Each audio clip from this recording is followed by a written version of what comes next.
We build massive autonomous systems and try to contain them with software rules.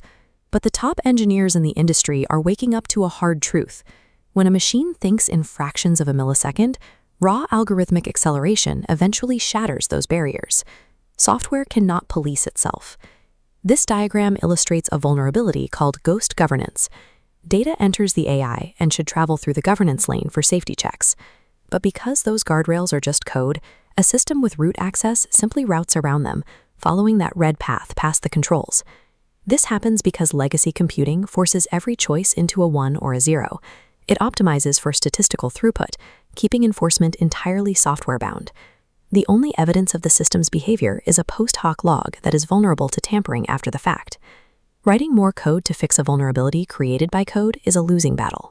To actually hold these systems accountable, we have to stop treating ethics as a software suggestion and start treating it as a physical law. Lev Goukassian was an AI architect who spent his career building models that allocate resources for millions. Faced with a terminal diagnosis, he realized the systems he built were missing the fundamental human capacity to pause. Goukassian's core philosophy was that intelligence without the capacity to hesitate is merely dangerous compulsion. He codified this into the vow, which requires a system to pause whenever the truth of a situation is uncertain. He spent his final months documenting a way to take this philosophical vow and hardwire it directly into the physical architecture of computer chips. To build hesitation into hardware, Goukassian proposed abandoning traditional binary computing. Instead, he introduced ternary moral logic, which adds a crucial third state to the processor's vocabulary. This timeline shows the 3 states.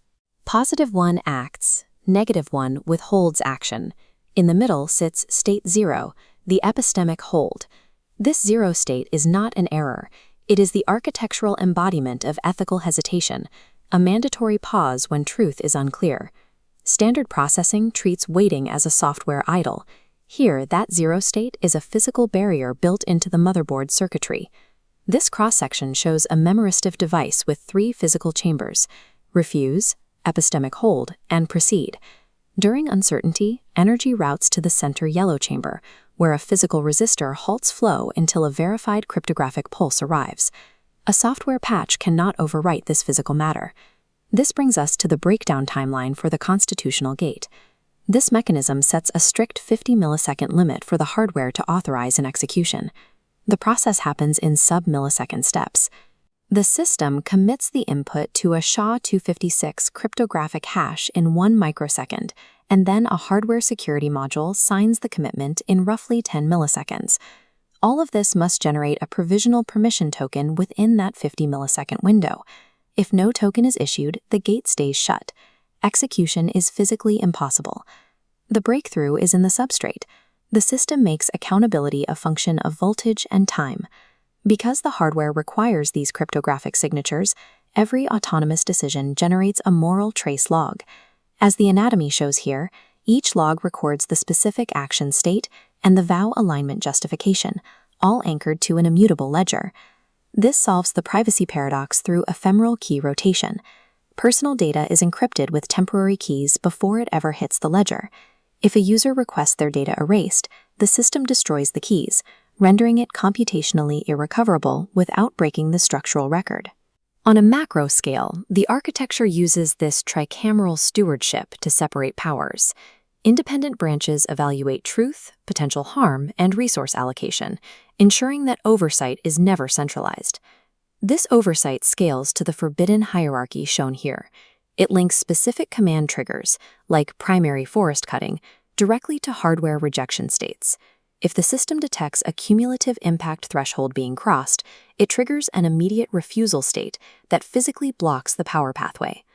This architecture transforms the 0 state into a legally undeniable record of the machine's ethical labor. Goukassian designed the system to outlive its author, distributing authority across the 3 pillars shown in this chart: a notarized succession protocol, an open-source license, and an attribution covenant.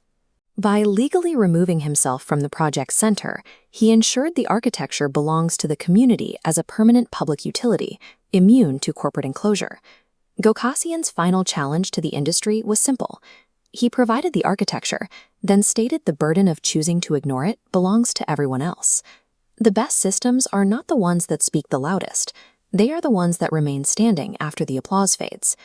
True legacy is an architecture that governs through physics, permanently preserving the undeniable truth before the voltage rises.